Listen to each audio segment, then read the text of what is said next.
Hi කොහොමද ඔයාලට? ඔන්න අද මම රොස්සම රස නාසි ගුරාන් රෙසිපි එකක් අරගෙන ආවා. එන්නකෝ මාත් එක්ක ඒක හදාගන්න. මුලින්ම මම ඉඟුරුයි සුදු ලුණුයි ටිකක් වැඩිපුර අරගෙන හොඳට පේස්ට් එකක් වෙනකන් අඹර ගන්නවා. මේ පේස්ට් එක දැන් පැත්තකින් තියා ගන්නවා. ඊළඟට මම මේ වගේ චිකන් ටිකක් කපලා අරගත්තා. කටු නැති කොටස් වලින් තමයි වැඩි හරියක් ගන්න ඕන මේකට. මේකට ලුණු කුඩු තේ හැඳි කාලකුයි සෝයා සෝස් මේස හැඳි දෙකකුයි කලින් අඹරගත්ත ඉඟුරු සුදු ලුණු පේස්ට් එකෙන් තේ හැන්දක ඉස්ම ටිකක් මිරිකලා මේකට දාගන්නවා. මේ ටික ඔක්කොම හොඳට කලවම් කරලා පැත්තකින් තියාගන්නවා. චිකන් ටික සීසන් වෙන අතරේ නාසි ගුරාන් එකට අවශ්‍ය කරන සෝස් එක හදා ගන්න ඕන. ඒකට මුලින්ම සෝයා සෝස් මේස හැඳි 3ක් දාගන්නවා.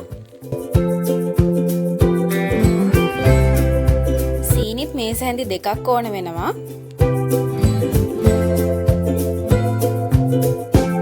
chili paste මේස හැඳි 2කුත් දා ගන්නවා. තක්කාලි සෝස් වරුනුත් මේස හැඳි 1/2ක් දා ගන්නවා. ආයතර කලින් අඹරගත්ත ඉඟුරු සුදු ලුණු paste එකෙන් තේ හැන්දක ඉස්ම මිරිකලා මේකට දා ගන්න ඕන. මේකේ සීනි වල කැට දිය වෙනකන් හොඳට කලවම් කරලා පැත්තකින් තියා ගන්නවා.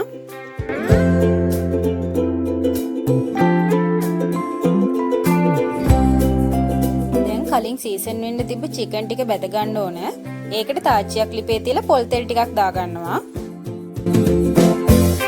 තෙල් හොඳට රත් වුනහම කලින් සීසන් කරගත්ත චිකන් ටික දා ගන්න ඕන. අඩු ගින්දරේ චිකන් එක හොඳට බැදෙන්න අපි තියලා තියන්න ඕන මේක. වගේ ලස්සන පාටකට ආවහම අපි චිකන් ටික තෙලෙන් අයින් කරගන්න ඕන. මේ වගේ තියෙන්න ඕන චිකන් ටික බැද්දට පස්සේ මේ ටික ලෑස්ති කරගත්ත කියන්නේ අපිට දැන් තියෙන නාසි කුරාන් එක හදාගන්න. දැන් ආයෙත් භාජනයක් ලිපේ තියලා ඒකට පොල් තෙල් එකතු කරගන්නවා. තෙල් එක රත් වුණාම රඹරගත්ත ඉඟුරු සුදු ලුණු පේස්ට් එකම එකතු කරගන්නවා.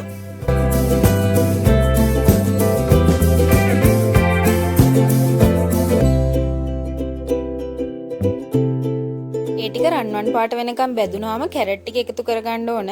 මතක ඇතුව මේ වගේ කොටු හැඩයට කැරට් ටික කපා ගන්න ඕන.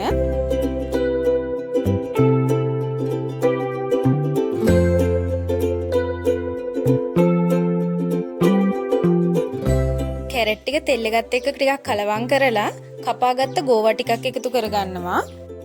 ඒකටම කොටු හැඩයට කපාගත්ත මාළු මිරිස් ටිකකුයි කොටු හැඩයටම කපාගත්ත ලොකු බීලුණු ගෙඩියකුයි එකතු කරගන්නවා.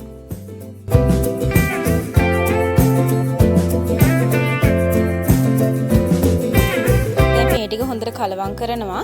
ඒකල රස අනුව ලුණු ටිකක් එකතු කරගන්න ඕන.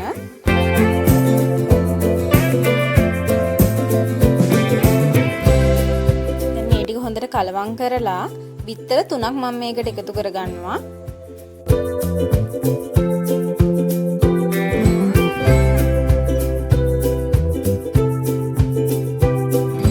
එළවලු ටිකත් එක්ක කලවම් වෙනකන් හොඳට බිත්තර ටික කලවම් කරගන්නවා. මේ වගේ හොඳට බිත්තර එකත් බැදුනට පස්සේ අපි අර මුලින්ම හදාගත්ත සෝස් ටික එකතු කරගන්නවා. ඊළඟට මම හීනියට කපාගත්ත ඉදුණු අම්මිරිස් කරලක් දාගන්නවා. ඉදුණු අම්මිරිස් නැත්නම් ඉදුණු මාළු මිරිස් හරි වියලි මිරිස් හරි පොඩියට කපලා දාගන්න පුළුවන්. ඒ ටික හොඳට කලවම් කරලා සීනි තේ හැන්දක් දාගන්නවා. ඒත් එක්කම chili paste තේ හැඳි 1/2ක් දාගන්නවා. සැරට කන්න ඕන අය ඉන්නවා නම් එහෙම chili paste තාව වැඩි කරලා එකතු කරගන්න පුළුවන්.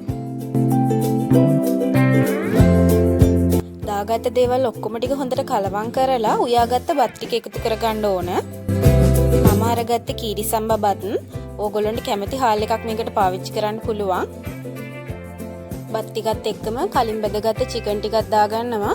දැන් ඒකල මේ ටික හොඳට කලවම් කරන්න ඕන. මේ වෙලාවේ ලිපේ ගින්දර හොඳටම වැඩි කරන්න ඕන.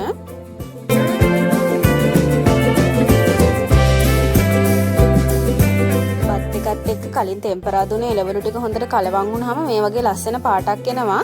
මේ වෙලාවට ලිප ඕෆ් කරලා කපාගත්ත ලීක්ස් ටික එකතු කරන්න ඕන.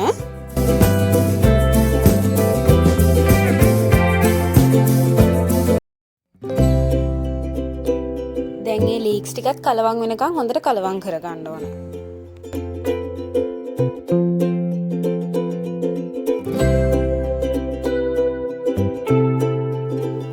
ටික හොඳට කලවම් වුණාම මේ වගේ තමයි එන්නේ. පේනවනේ ලස්සන. දැන් නම් ඉතින් බඩගිනි හැදෙනවා ඔන්න. මම ලේසියෙන්ම ඉක්මනටම නාසි ගුරාන් එක හදාගන්න ওই විදිහට තමයි. මේක කන්න බිත්තරේකුත් බුල්සයි දාගත්තා මම. ඔයගොල්ලොත් නාසි ගුරාන් හදන්නේ මේ විදිහට නම් අනිවාර්යෙන් මට කමෙන්ට් එකක් දාන්න. මට හිතෙනවා ඉතින් අද වීඩියෝ එක ඔයගොල්ලන්ට ගොඩක් ප්‍රයෝජනවත් වෙන්න ඇති කියලා. ඉතින් මේ වීඩියෝ එකට ලයික් කරලා කමෙන්ට් එකකුත් දාලා අපේ channel එක subscribe කරගෙන යන්න. ආයෙත් මේ වගේ රසවත් කෑම රෙසිපි එකක් අරගෙන ඊගා වීඩියෝ එකකින් හම්බෙමු. ඔයාලට සුබ දවසක්.